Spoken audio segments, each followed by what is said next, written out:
So thanks for inviting me out. Thank you for coming over.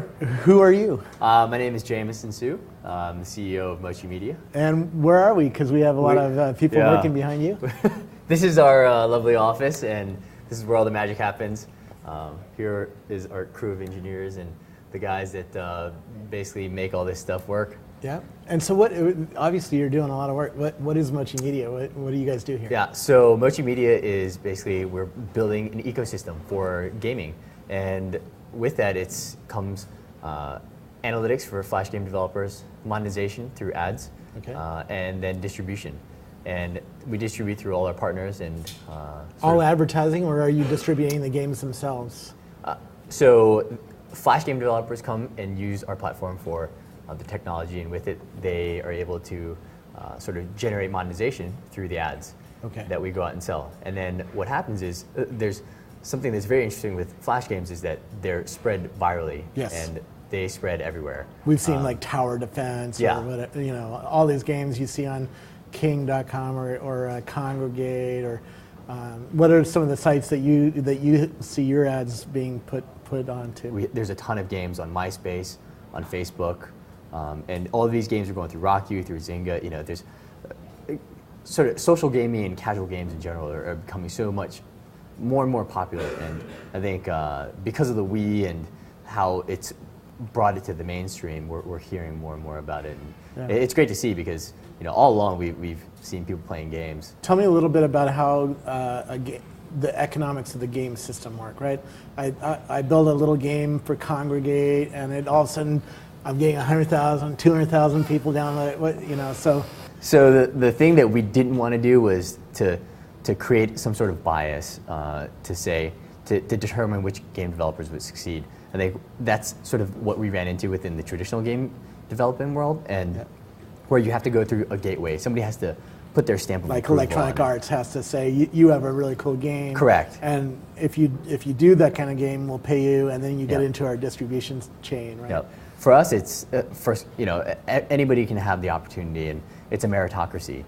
If you build a game and it does well, then there should be no reason why anybody should stop that from happening. Yeah. We actually have one guy that, two brothers, Chris and Stephen Harris, they built a game called Bloons, and when they first started, they were doing it as a hobby, and Chris was formerly a CPA. A CPA, like, you would never assume a guy like that would make games, and it's become one of the most popular games on the web. And what does it do? It's called Bloons. B-L-U? And when we first saw it, we thought, oh wow, it's just so simple. You're a monkey, and you have darts, and you throw it at a bunch of balloons, and you try and pop as many as possible. Never would you imagine that something like that would become popular, but I would. The stupider. Yeah. It's never my smart posts that go viral. It's always the stupidest thing I've ever done. Yeah, and that's such like the counterintuitive thinking that we saw, and coming from sort of traditional gaming, you would expect the kind of games like GTA and the $100 million type budget games that do the best. But within Flash games, it's not about the highest quality. It's about the greatest game design, the best game mechanics, and how creative can people get with sort of. Now, so how does a couple people like that who made a really cool game? How do they make money? Do they put ads around the game, or can they put ads in the game? How does that work? So with our technology, the ads actually run in the game. In the game. Yeah. One of the biggest problems was for guys like this, if they did it in the beginning just out of hobby. They thought it was something cool and something that they enjoyed. They would put it up on their site and hope that people come to the site to play the games. And they would put ads around it. But one of the biggest problems within Flash games is that because they're so viral, they're so easy to steal, people would take the games and they would put them on their own site, and they would put ads around it. And other people would start generating revenue from that. So sucks for the guy that made the game. And one of the things that people asked us for was, can you build some piracy tools so to prevent people from stealing the games? Well, we looked at it as, okay, we could follow the music industry and create DRM and sort of do that cat and mouse battle. Try to lock it down. Yeah, try and lock it down. Or we could think of a more creative way, and that's when we said, okay, let's create a system that can insert ads into the games themselves and let the developer choose where they want the ads to show up, either before the game starts or in between levels or at a game over point. And with that, when somebody steals their game, it's no longer piracy, it's actually distribution. And that's how we've sort of spread to the 30-some thousand sites that we have, is because it's just piggybacking off of the nature of the games. Now, when you do a game like that, so this is the game and there's an ad in the game, can you replace that ad even if it gets stolen? So that little game can call home and say, hey, where's my newest ad? Yeah, and that's sort of the magic that these guys produce, is the technology that's able to rotate the ads, to dynamically change them, to do the targeting, and to constantly update sort of the formats and the way we're presenting the ads without having to go out and pull the games down and reformat them. Now, can I use the ads as part of the gameplay itself? You know, certainly if you play Xbox, you've seen the racing games, and when you're driving around, you see, you know, Home Depot or some sign go by, you know, and it's like, was that an ad or was that put there? You know, what's going on there? But your mind sort of buys in that it's part of the game, right? Can you do the same thing with a Flash game? Can you have a logo go by as you're playing the game? Or? You can definitely do that. There are other companies that have sort of done that, integrated ads in the games, but we haven't done that. The reason why we didn't do that is because of scale. It's really hard for advertisers to buy into something like that, because they have to create custom ads, they have to really see success in one particular game. And I think within this space, it's not mature enough to really go after those types of ads. But you know, hopefully, as the space matures, we'll see how the ad formats evolve and possibly get into more integrated ads. Now, tell me a little bit about MochiMedia. How old is it?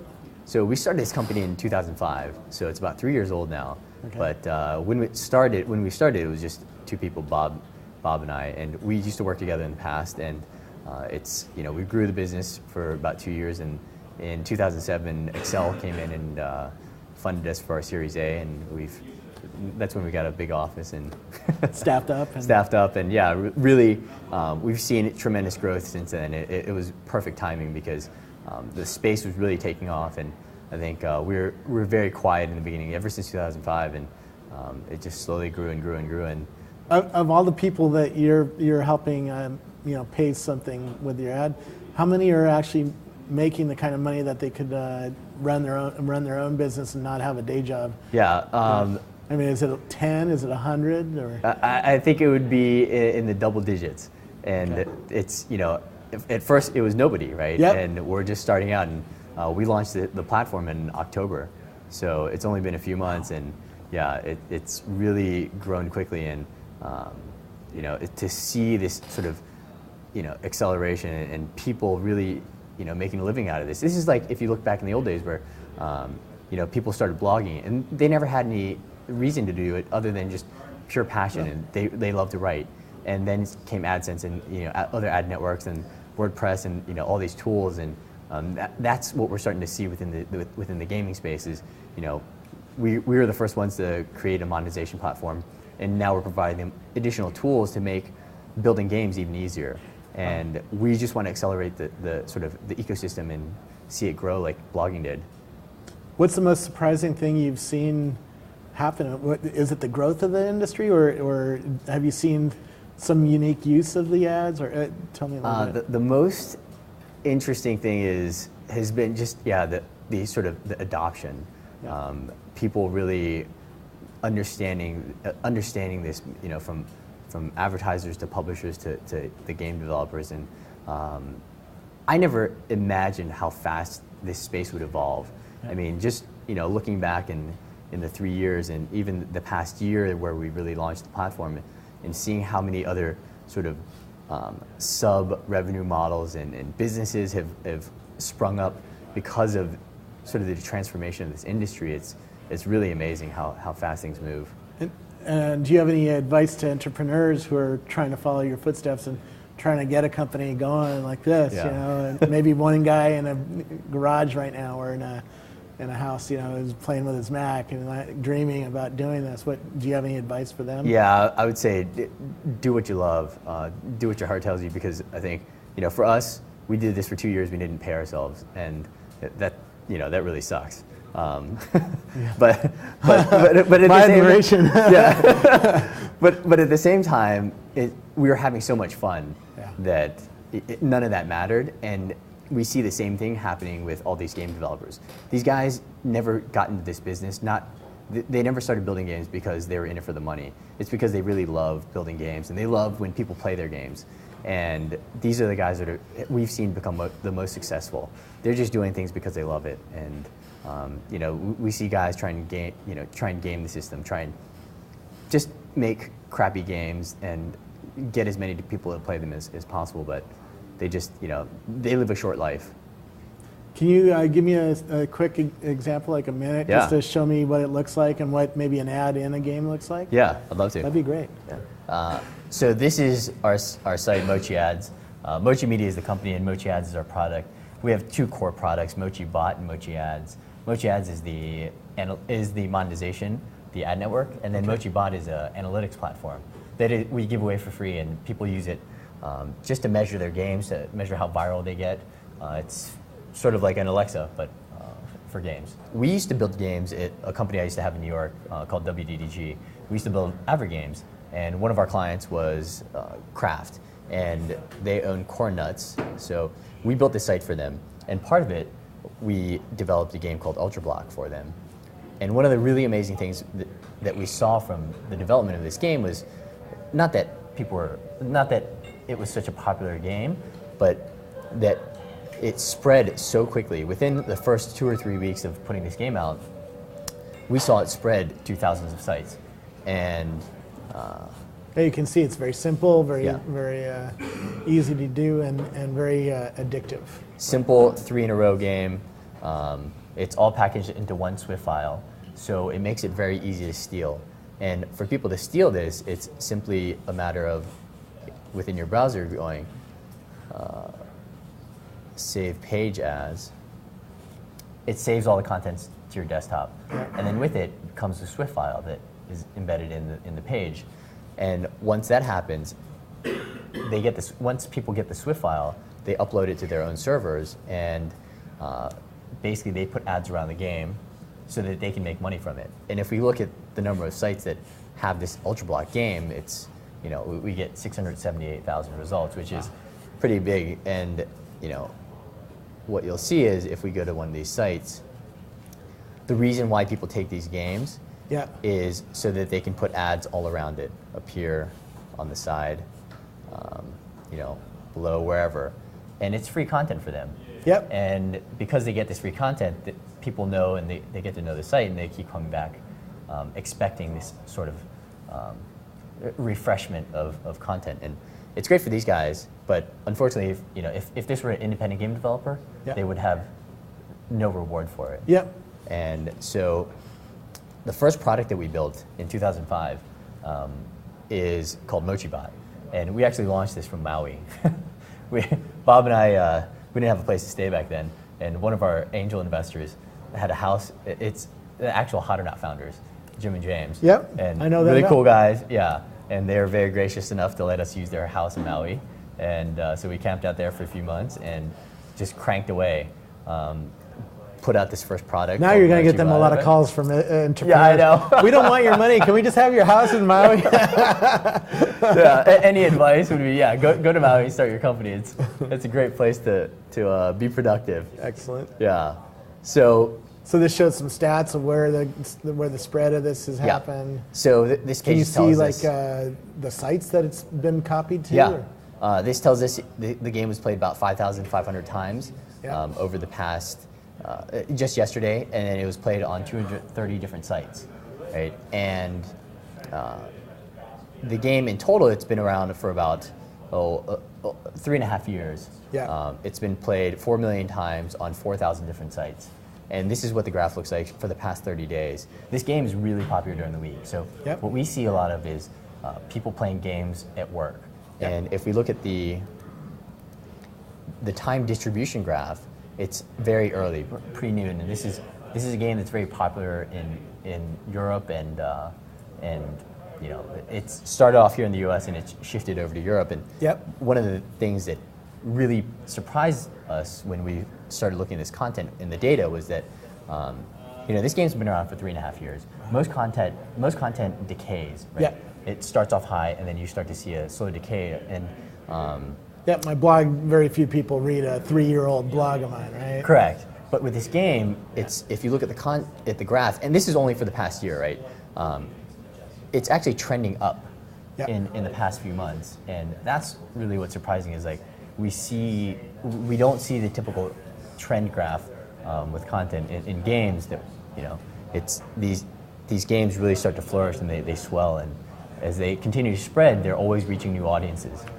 So if there's more people coming online, there's always sort of gaming content to. So the lesson I'm learning is put some games on my blog. Yeah, yeah. Keep people coming back. It keeps people coming back, right? And I mean that's why we used to build games for clients in the past. It keeps people coming, and it gets them to sort of in the habit of coming back more and more.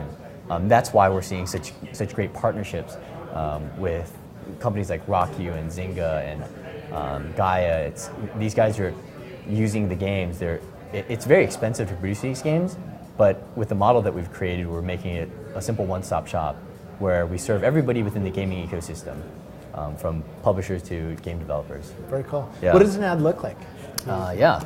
So if we jump over here, hop into a game, this game Bloons that I was actually talking about, and so that's a Spider-Man ad. Yep. As the game is loading, you see the loading bar down at the bottom, and the ad just shows up right in the middle. And once it's finished loading, then we jump right into the game.